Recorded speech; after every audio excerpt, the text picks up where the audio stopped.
Assalamualaikum warahmatullahi wabarakatuh. Halo semuanya, pada kesempatan kali ini kelompok 1 akan membahas bab mengenai insentif pay atau pembayaran insentif.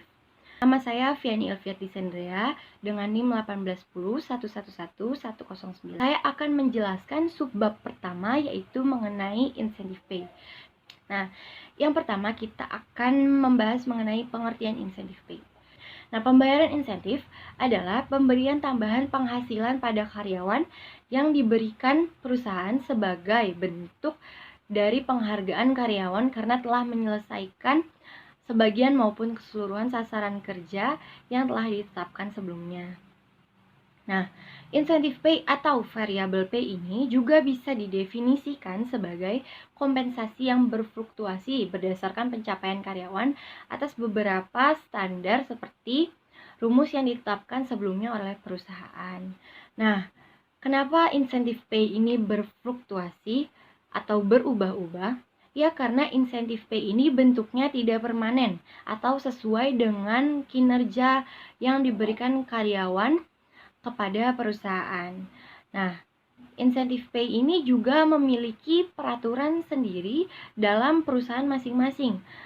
Nah, selanjutnya kita akan membahas mengenai asumsi pembayaran insentif atau dasar adanya pembayaran insentif yang dilakukan oleh perusahaan. Nah, yang pertama yaitu asumsi pertama yaitu karyawan baik individual maupun kelompok berbeda dalam kontribusi mereka terhadap perusahaan. Tidak hanya dalam apa yang mereka kerjakan, tetapi juga pada seberapa baik mereka mengerjakannya. Kemudian, asumsi kedua yaitu kinerja keseluruhan seluruh perusahaan sangat tergantung kinerja individual dan kelompok dalam perusahaan. Kemudian, yang ketiga yaitu untuk menarik, mempertahankan, dan memotivasi karyawan yang potensial dan agar adil bagi seluruh karyawan, sebuah perusahaan perlu memberikan imbalan karyawannya atas dasar kinerja relatif. Selanjutnya yaitu ada perbedaan pembayaran tradisional dengan pembayaran insentif. Yang pertama, pembayaran tradisional dengan pembayaran insentif berbeda, yaitu pembayaran tradisional diberikan berdasarkan tingkat pembayaran per jam tetap atau gaji tahunan. Nah, jadi pembayaran tradisional itu disesuaikan dengan gaji pokok, sementara pembayaran insentif itu tidak disesuaikan dengan gaji pokok. Maksudnya adalah, contohnya, pembayaran tradisional ini kan diberikan secara permanen. Nah, diberikan sesuai dengan gaji pokok. Kemudian kalau pembayaran insentif itu tidak disesuaikan dengan gaji pokok karena disesuaikan dengan kinerja karyawan yang telah berkinerja bagus atau melampaui dari standar kinerja yang telah ditentukan perusahaan. Kemudian perbedaan yang kedua yaitu pembayaran tradisional meningkat sesuai dengan senioritas atau lama bekerja dengan kenaikan gaji tetap yang permanen. Nah, seperti yang tadi sudah saya jelaskan, pembayaran tradisional ini sesuai dengan lama bekerja seseorang atau senioritas seseorang dalam perusahaan tersebut dan disesuaikan dengan gaji pokok. Jadi kenaikannya itu secara permanen. Kemudian sementara itu pembayaran insentif meningkat sesuai dengan pencapaian tujuan atau target, namun kenaikan gaji tidak terus-menerus. Nah, yang dimaksud adalah kenaikan insentif ini meningkat sesuai dengan pencapaian kinerja dari setiap karyawan. Jadi karena pencapaian kinerja setiap karyawan itu berbeda-beda, maka pemberian insentifnya juga berbeda-beda. Kemudian juga kenaikannya juga tidak terus-menerus. Kemudian selanjutnya yang terakhir yaitu kategori pembayaran insentif. Yang pertama yaitu ada individu atau perorangan atau individual incentive plan. Nah, pembayaran insentif perorangan ini dimaksud adalah memberikan penghargaan kepada karyawan yang pekerjaannya dilakukan secara mandiri. Jadi, pemberian insentif ini diberikan kepada karyawan atas dasar kinerja per individu atau masing-masing. Nah, kemudian ada kelompok atau tim atau group incentive plan. Nah, dalam kelompok atau tim ini, perusahaan memberikan insentif atau membayarkan insentif sesuai dengan kinerja dan hasil dari pekerjaan sebuah tim di sebuah perusahaan. Nah, kalau pemberian insentif ini sesuai dengan kelompok atau tim, mendorong dukungan kerjasama antar karyawan. Kenapa? Karena di setiap perusahaan itu cara kerjanya berbeda-beda. Ada perusahaan yang lebih senang perusahaannya itu memiliki tim-tim kerja agar perusahaan mencapai tujuan lebih cepat. Maka dari itu, kelompok atau tim ini lebih cepat untuk mendapatkan tujuan perusahaan dan dapat mendorong dukungan kerjasama antar karyawan perusahaan. Nah, selanjutnya yang terakhir yaitu pembayaran insentif berdasarkan seluruh perusahaan atau company-wide incentive plan. Nah, dalam company-wide incentive plan atau seluruh perusahaan ini, perusahaan memberikan insentif itu berdasarkan ke kinerja perusahaan dalam waktu atau jangka pendek. Jadi, perusahaan itu memberikan pembayaran insentif kepada para karyawannya itu berdasarkan kelebihan laba perusahaan, atau misalnya perusahaan ini sangat mendapatkan keuntungan yang besar pada tahun yang bersangkutan. Maka keuntungan itu akan dibagi rata untuk seluruh karyawan perusahaan tersebut. Saya Melia Firsyasari, NIM 158 akan menjelaskan tentang insentif individu, di mana insentif individu ini merupakan suatu bentuk pemberian penghargaan kepada karyawannya untuk memenuhi standar kinerja yang berhubungan dengan pekerjaan tersebut, seperti kualitas, produktivitas, kepuasan pelanggan, keselamatan, atau juga bisa kehadiran dari karyawan tersebut. Lalu, pembayaran insentif individu ini harus memenuhi 3 syarat, yaitu yang pertama, kinerja karyawan dapat diukur secara objektif, di mana contohnya itu berapa jumlah unit yang diproduksi oleh si karyawan tersebut, atau bisa juga dari berapa sih jumlah penjualan yang dicapai oleh karyawan tersebut. Selanjutnya yang kedua, karyawan memiliki kendali yang cukup atas hasil kerjanya. Jadi faktor-faktor yang seperti kerusakan peralatan yang sering dan keterlambatan penerimaan bahan baku bisa membatasi kemampuan karyawan untuk mengontrol tingkat kinerja mereka. Yang ketiga, tidak terjadi persaingan yang tidak sehat antar karyawan. Karena bisa aja contohnya, sebuah perusahaan mungkin menciptakan persaingan tidak sehat ketika membatasi jumlah penghargaan insentif hanya 10% karyawan yang memiliki tingkat kinerja yang tinggi. Jika perusahaan menilai kinerja menurut volume, maka karyawan dapat mengorbankan kualitasnya saat mereka bersaing satu sama lain untuk mengalahkan kuantitas. Selanjutnya, jenis dari insentif individu. Ada 5 jenis dari insentif individu ini. Yang pertama, piecework plans, yaitu dimana penghargaan yang diberikan kepada karyawan untuk kinerja yang melebihi standar yang telah ditetapkan. Misalnya, dalam kegiatan perakitan, jika pada suatu waktu tertentu, misalnya dalam 1 hari, si seorang karyawan ini menghasilkan jumlah unit produksi, maka penghasilan setiap karyawan itu dihitung berdasarkan jumlah unit yang mereka hasilkan. Hasil perhitungannya adalah makin banyak unit produksi yang mereka hasilkan, maka makin tinggi pula insentif yang diterimanya.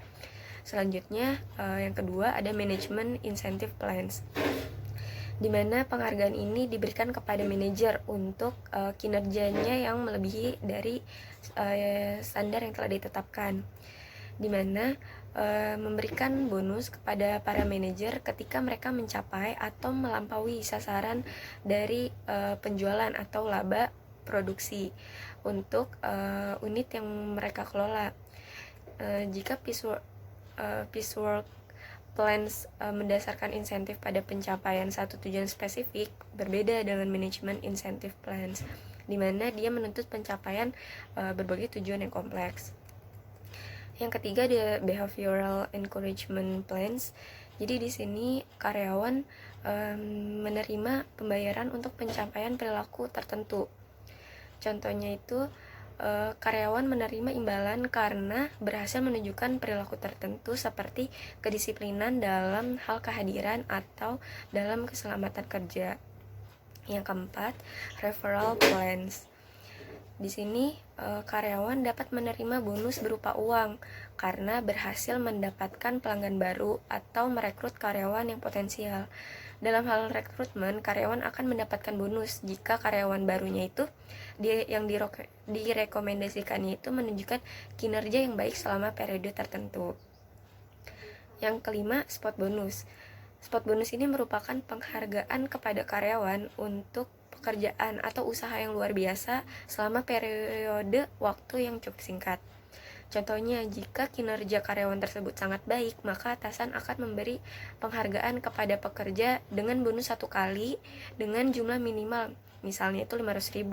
Dengan itu akan memberi motivasi kepada karyawan lainnya untuk melakukan kinerja yang baik dalam mencapai tujuan perusahaan. Nama saya Virgin Priscilia dengan NIM 1810111079. Di sini saya akan melanjutkan presentasi dari teman saya, yaitu tentang jenis-jenis intensif kelompok. Yang pertama adalah rencana intensif berbasis tim atau kelompok.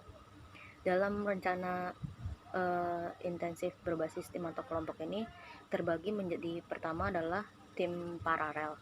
Tim paralel atau gugus tugas termasuk karyawan yang ditugaskan untuk mengerjakan tugas selain tugas kerja normal, yaitu pengubah paralel menunjukkan bahwa seorang karyawan mengerjakan tugas sambil terus bekerja dengan tugas normal. Juga tim paralel atau gugus tugas beroperasi secara sementara sampai pekerjaan mereka memuncak dalam rekomendasi kepada manajemen puncak. Lalu gugus tugas atau tim paralel ini digunakan untuk mengevaluasi seluruh sistem atau proses yang ada untuk memilih teknologi yang baru dan meningkatkan produk yang sudah ada. Lalu yang kedua adalah tim proyek. Tim proyek ini terdiri dari sekelompok orang yang ditugaskan untuk menyelesaikan satu kali proyek, yaitu anggota biasanya memiliki peran yang didefinisikan secara baik dan dapat bekerja pada fase tertentu dari proyek, baik penuh waktu maupun di samping tanggung jawab pekerja lain dari tim. Nah, itu yang kedua adalah tim proyek ini biasanya bekerja sebagai fungsi seperti teknik, pengembangan produk, dan pemasaran untuk memastikan bahwa produk akhir memenuhi spesifikasi perusahaan dalam hal biaya, kualitas, serta responsif terhadap permintaan pasar, misalnya seperti kendaraan hibrida Toyota. Selanjutnya ada tim kerja. Tim kerja adalah proses merujuk pada unit organisasi yang melakukan pekerjaan organisasi secara berkelanjutan. Keanggotaannya relatif permanen dan anggota bekerja penuh di waktu tim.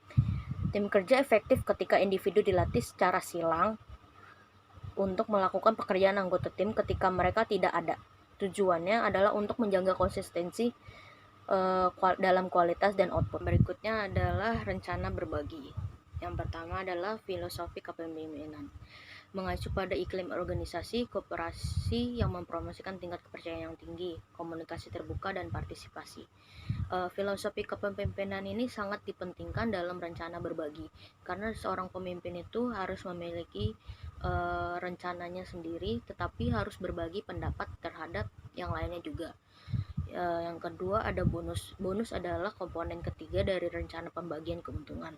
Perusahaan memberikan bonus pembagian kepada kita produktivitas aktualnya melebihi tingkat produktivitas yang ditargetkan. Bonus pembagian keuntungan biasanya didasarkan pada formula yang mengukur produktivitas yang dianggap adil oleh karyawan, dan perusahaan yakin akan menghasilkan peningkatan kinerja perusahaan. Kenapa bonus itu menjadi komponen keuntungan? Karena perusahaan itu pasti akan membagi keuntungan produktivitasnya kepada karyawan guna untuk mengapresiasi karyawan tersebut atas kinerja tenaga karyawannya itu. Lalu yang ketiga adalah keterlibatan karyawan. Mendorong peningkatan produktivitas organisasi, sistem keterlibatan karyawan menggunakan sistem saran berbasis luas. Siapapun dapat memberikan saran kepada komite yang terdiri dari karyawan yang bertugas setiap jam dan manajemen mengawasi pelaksana saran. Sistem keterlibatan ini dapat mencakup praktik keterlibatan karyawan inovatif lainnya, misalnya gugus tugas menyelesaikan masalah. Lalu selanjutnya saya akan menjelaskan tentang faktor yang mempengaruhi. Yang pertama adalah faktor keberhasilan. Keberhasilan program berbagi keuntungan dikaitkan dengan budaya perusahaan yang mendukung kerjasama antar karyawan. Keberhasilan tentunya tidak lepas dari kerjasama antar karyawan dan atasan pula. Maka dari itu di sini pentingnya kerjasama antar karyawan guna untuk membagi keberhasilan perusahaan tersebut dan akan memperoleh keuntungan juga bagi perusahaan tersebut dan karyawannya pula. Nah, selanjutnya adalah faktor kegagalan. Yang pertama adalah faktor informasi organisasi.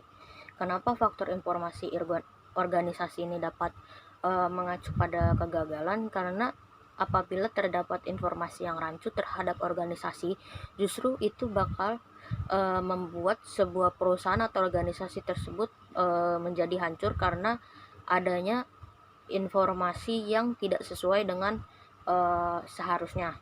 Lalu yang kedua adalah faktor lingkungan. Yang ketiga adalah faktor keuangan eksternal tersebut. Kenapa faktor keuangan itu sangat mempengaruhi? Karena faktor keuangan ini harus terjaga. Mengapa harus terjaga? Karena apabila perusahaan tidak dapat menjaga faktor keuangan eksternalnya, bisa-bisa perusahaan tersebut mengalami penurunan atau bisa juga disebut gulung tikar. Nah, yang keempat adalah komunikasi yang buruk akan menghambat kreativitas yang dibutuhkan.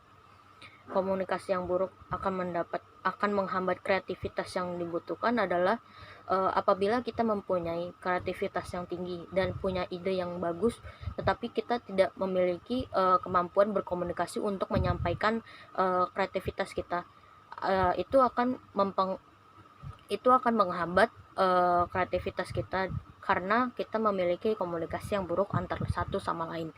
Lalu yang kelima adalah pasar produk yang sangat kompetitif, seringkali mengharuskan perusahaan untuk melakukan perubahan pada metode produksinya. Yang keenam adalah perusahaan yang mengalami laba variabel dari tahun ke tahun, kemungkinan besar tidak menggunakan pembagian keuntungan. Lalu di sini ada rencana Scanlon. Yang pertama adalah image dan description.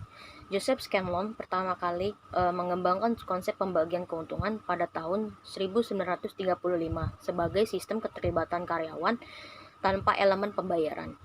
Ciri khas rencana Scanlon ini adalah penekanan pada keterlibatan karyawan. Scanlon percaya bahwa karyawan akan melakukan pengarahan diri sendiri dan pengendalian diri jika mereka berkomitmen untuk tujuan perusahaan, dan bahwa karyawan akan menerima dan mencari tanggung jawab jika diberikan kesempatan. Apa sih maksud yang dari pernyataan tersebut? Di sini tuh ditekanin bahwa karyawan itu pastinya akan bertanggung jawab jika dia diberikan amanah terhadap dirinya. Lalu jika dia melanggar ataupun melakukan kesalahan, dia pasti akan bertanggung jawab terhadap kesempatan itu. Lalu di sini ada asumsinya bahwa perusahaan akan dapat menawarkan gaji yang lebih tinggi kepada para pekerja yang menghasilkan peningkatan laba bagi pemegang saham dan harganya yang lebih rendah bagi konsumen. Yang kedua adalah rencana Scanlon. Rencana Scanlon ini adalah istilah umum untuk rencana keuntungan sharing yang memiliki karakteristik yang sama dengan rencana bagi hasil yang dibuat oleh Scanlon. Nah, di sini adalah ada rencana Scanlon yang memiliki 3 komponen. Yang pertama yaitu rencana pada kerja tim yang untuk mengurangi biaya dibantu oleh informasi yang diberikan oleh manajemen mengenai masalah produksi. Yang kedua ada rencana sistem saran yang mengarahkan ide hemat biaya dari tenaga kerja yang melalui komite manajemen tenaga kerja yang mengevaluasi dan menindaklanjuti saran yang diterima. Jadi ketika saran itu diterima akan ditindaklanjuti dan akan diproses selanjutnya. Nah, yang ketiga adalah imbalan berdasarkan peningkatan produktivitas untuk mendorong keterlibatan karyawan. Nama saya Aisyah Ismawati dengan NIM 1810111010. Selain ada rencana Scanlen, ada juga rencana Raker. Di dalam rencana Raker ini, dibuat oleh Alan W. Raker pada tahun 1933. Di dalam rencana Raker ini memiliki kesamaan dengan rencana Scanlen, di mana kesamaan ini terdapat pada menekankan kepada kinerja pekerjanya, sehingga mendorong pekerjanya ini dapat berpartisipasi dalam suatu perusahaan. Perbedaan antara keduanya ini terdapat pada formula pada keduanya, di mana rencana Scanlen formulanya adalah berdasarkan rasio, tetapi rencana Raker formulanya ini terdapat pada nilai tambah pada setiap produksinya. Untuk nilai tambah pada rencana Raker ini dapat dilihat dari selisih antara hasil yang diterima oleh perusahaan atas produksi yang mereka buat dengan biaya yang mereka keluarkan untuk membuat produk tersebut. Selanjutnya, saya akan menjelaskan mengenai company-wide incentive atau rencana insentif di seluruh perusahaan. Untuk rencana ini digunakan untuk memberikan kepada karyawan suatu penghargaan ketika perusahaan melebihi standar kinerja minimum yang dapat diterima. Contohnya itu seperti laba atau nilai keseluruhan perusahaan berdasarkan harga sahamnya. Di dalam rencana ini juga terdapat dua tipe utama yang dapat digunakan. Yang pertama itu adalah rencana pembagian keuntungan, di mana dalam hal ini karyawan akan mendapatkan imbalan finansial apabila perusahaan mendapatkan keuntungan. Yang kedua itu adalah rencana opsi saham karyawan, di mana perusahaan akan memberikan hak kepada karyawan untuk membeli saham perusahaan. Selanjutnya, di dalam rencana pembagian hasil atau keuntungan ini terbagi lagi menjadi dua jenis dasar yang digunakan secara luas oleh seluruh perusahaan. Yang pertama itu adalah rencana pembagian keuntungan saat ini, di mana pembagian keuntungannya itu akan diterima oleh karyawan secara tunai, dan biasanya itu pembagiannya itu secara triwulan atau tahunan. Bentuk insentifnya itu dalam jangka pendek. Kenapa dalam jangka pendek? Karena frekuensi potensi pembayarannya sendiri. Selanjutnya, yang kedua itu ada rencana bagi hasil yang ditangguhkan. Untuk rencana ini, penghargaannya dibagikan secara tunai dalam rekening perwalian bagi karyawan. Kepercayaan ini disisihkan atas nama karyawan itu sendiri dan biasanya sebagai sumber dana pensiun bagi karyawan. Insentifnya ini dalam jangka waktu yang panjang. Nama saya Fatma Sabrina dan kali ini saya akan memaparkan mengenai formula pembagian keuntungan. Formula pembagian keuntungan itu sendiri terbagi menjadi 3. Formula yang pertama itu formula memperbaiki keuntungan dolar pertama 7% dari laba perusahaan. Dan formula yang kedua, lulus keuntungan dolar pertama 3% dari 8 juta dolar pertama dari keuntungan dan 6% dari keuntungan melebihi tingkat itu. Dan formula yang ketiga yaitu formula ambang batas profitabilitas. Jadi untuk formula yang pertama itu, formula memperbaiki keuntungan dolar pertama 7% dari laba perusahaan. Apa sih maksudnya? Jadi maksudnya itu, formula dolar keuntungan pertama yang tetap menggunakan persentase tertentu dari laba per tahun. Dari laba per tahun itu dan juga formula dolar keuntungan pertama ini kita bisa mengetahui keberhasilan pencapaian tujuan perusahaan. Contohnya, perusahaan dapat menetapkan bahwa dana bagi hasil akan sama dengan 7% dari laba perusahaan. Namun ketika pembayaran, itu semua bergantung pada pengurangan tertentu dalam tingkat memo. Dari situ kita bisa ngelihat kalau misalnya formula dolar keuntungan pertama ini tetap menggunakan persentase tertentu dari laba per tahun. Selanjutnya formula yang kedua yaitu formula lulus keuntungan dolar pertama 3% dari 8 juta dolar pertama dari keuntungan dan 6% dari keuntungan melebihi tingkat itu. Maksudnya apa sih?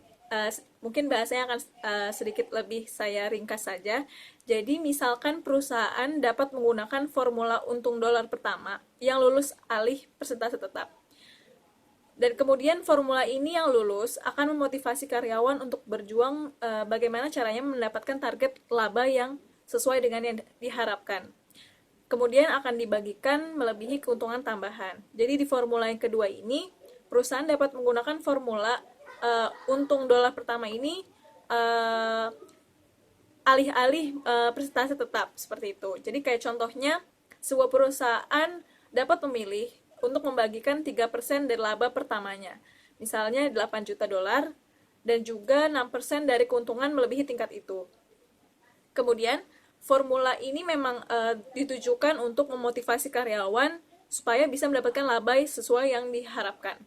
Selanjutnya formula yang ketiga, yaitu formula ambang batas profitabilitas. Maksudnya di sini adalah di mana formula ini dapat mendanai kumpulan bagi hasil hanya jika keuntungannya itu melebihi level minimum yang telah ditetapkan atau yang telah ditentukan.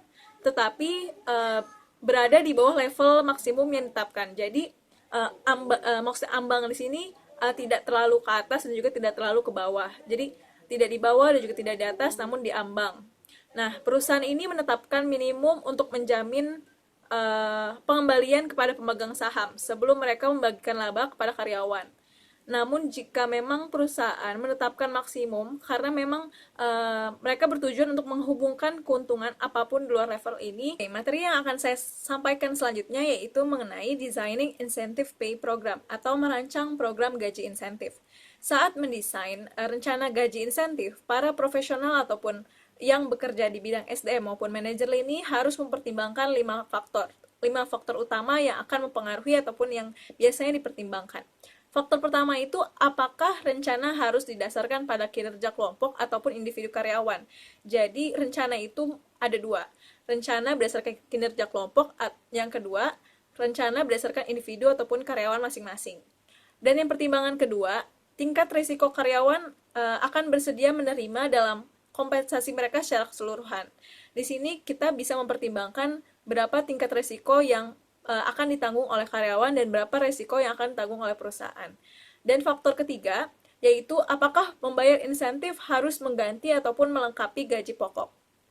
Yang keempat, kriteria kinerja mana yang memang harus benar-benar dinilai.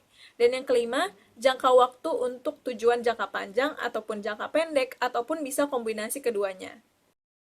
Setelah penjelasan tadi terkait 5 faktor pertimbangan yang dipakai perusahaan untuk merancang program gaji insentif, di sini saya akan menjelaskan faktor pertama. Sebelumnya saya menyebutkan bahwa faktor yang perlu dipertimbangkan itu rencana mana yang akan dipakai, baik rencana insentif individu ataupun rencana insentif kelompok. Rencana insentif kelompok yaitu perusahaan mempertimbangkan berbagai desain alternatif, karena itu sebuah keharusan untuk memilih desain mana sih yang cocok ataupun sesuai dengan struktur perusahaan. Program insentif kelompok itu sendiri paling cocok di situasi kondisi di mana pekerjaan tuh saling bergantung antara karyawan satu dengan karyawan lainnya. Dan juga kontribusi karyawan memang antar individu sulit diukur. Maka dari itu, cocok sekali rencana insentif kelompok diterapkan pada situasi ataupun kondisi seperti ini. Karena perusahaan dapat mendorong perilaku tim dengan menghubungkan kompensasi ke pencapaian tujuan. Dan selanjutnya yang kedua yaitu insentif individu.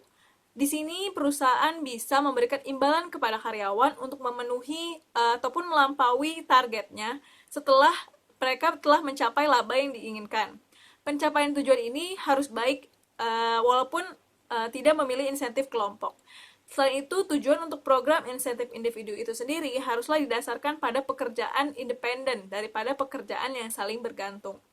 Dan faktor kedua yang memang harus dipertimbangkan oleh perusahaan yaitu faktor tingkat resiko. Terlepas dari peringkat karyawan, tingkat resiko memang juga haruslah dipilih dan tergantung pada sejauh mana karyawan mengendalikan pencapaian tujuan yang memang diinginkan ataupun diharapkan. Menerapkan program pembayaran insentif adalah paling masuk akal ketika peserta memiliki tingkat kontrol ataupun tingkat pengendalian yang wajar atas pencapaian tujuan rencana. Program insentif yang secara logis pasti gagal ketika tujuannya hanya di luar jangkauan. Namun, dinilai cukup sulit karena adanya faktor asing atau faktor eksternal yang menghambat upaya karyawan untuk memenuhi tujuan. Di sini dibutuhkan adanya pertimbangan secara cermat, di mana resiko karyawan, semua karyawan bersedia untuk menerima tingkat resiko yang sudah direncanakan. Saya Martina Fauzia, NIM-nya 214. Saya ingin melanjutkan pemaparan, yaitu selanjutnya ada faktor ketiga dari pertimbangan perusahaan dalam merencanakan program pembayaran insentif, yaitu melengkapi atau mengganti gaji pokok. Jadi perusahaan ini bisa menempatkan pembayaran insentifnya untuk mengganti gaji pokok atau melengkapi si gaji pokok ini. Jadi untuk melengkapi gaji pokok, jadi pembayaran insentif ini tuh berada di luar gaji pokok tersebut. Kalau mengganti gaji pokok, maka perusahaan akan memasukkan pembayaran insentif ini ke dalam persenan gaji pokok. Contohnya itu seperti perusahaan yang setiap tahunnya mengadakan reward atau penghargaan untuk karyawannya, yaitu 10% pembayaran insentifnya, atau perusahaan ini bisa memasukkan pembayaran insentif ini ke dalam gaji pokok seperti 6% pembayaran insentif dan 4%-nya itu gaji pokok. Faktor keempat yang harus dipertimbangkan bagi perusahaan dalam merencanakan program pembayaran insentif adalah kriteria kinerja. Untuk program pembayaran insentif, kriteria kinerja yang umum bagi pengukuran kinerja karyawan adalah keuntungan perusahaan, pendapatan penjualan, dan jumlah unit yang dihasilkan. Jadi tindakan yang sebaiknya dipilih ini harus sesuai dengan strategi perusahaan. Jadi contohnya, jika perusahaan berusaha untuk meningkatkan kualitas, rencana insentif mungkin akan menghargai karyawan atas dasar kepuasan pelanggan dengan kualitas tersebut. Lalu kriteria kinerja ini juga bergantung kepada kinerja perusahaan, kinerja divisinya atau kinerja bagiannya, dan kinerja karyawannya. Jika kinerja perusahaannya 10% dan kinerja divisinya 40%, sedangkan kinerja karyawan 50%, otomatis karyawan ini akan tetap mendapatkan insentif meskipun kinerja perusahaan dan divisinya ini menurun. Namun akan sangat beresiko jika kinerja perusahaannya 50%, lalu kinerja divisinya ini 35% dan kinerja individunya ini 15%. Penghasilan karyawan akan bergantung terutama pada kinerja perusahaan dan kinerja divisinya tersebut, di mana mereka memiliki kontrol lebih sedikit daripada yang mereka lakukan atas kinerja mereka sendiri. Selanjutnya adalah pembahasan kasus. Kami mengangkat kasus dari Gojek atau ojek online. Jadi Gojek ini melakukan pemotongan insentif bagi para drivernya dikarenakan untuk menyesuaikan pemberlakuan tarif yang dinaikkan sesuai dengan Permenhub nomor 12 dan nomor 348 tahun 2019 tentang penyeragaman tarif ojek online. Pembahasan kasusnya sesuai dengan teori yang telah dipelajari, Gojek secara umum menerapkan pemberian insentif individu. Penerapan pemberian insentif individu ini merupakan penghargaan yang diberikan oleh Gojek kepada khususnya para driver atas kinerja yang baik dan mencapai target tertentu atau telah melewati target yang telah ditetapkan oleh Gojek. Pemberian bonus ini disesuaikan dengan standar kerja yang telah ditentukan. Standar kerjanya itu di mana driver ojek online ini mempunyai target penumpang perharinya.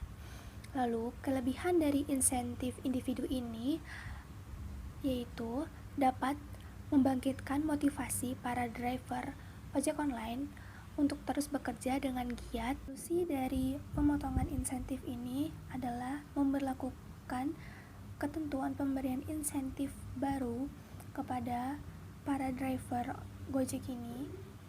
Hal ini dimaksudkan untuk tetap menjaga kinerja para driver agar tetap baik dan agar driver merasa adil atas kinerja yang telah dilakukannya. Sekian presentasi dari kelompok 1, kurang lebihnya mohon maaf. Wassalamualaikum warahmatullahi wabarakatuh.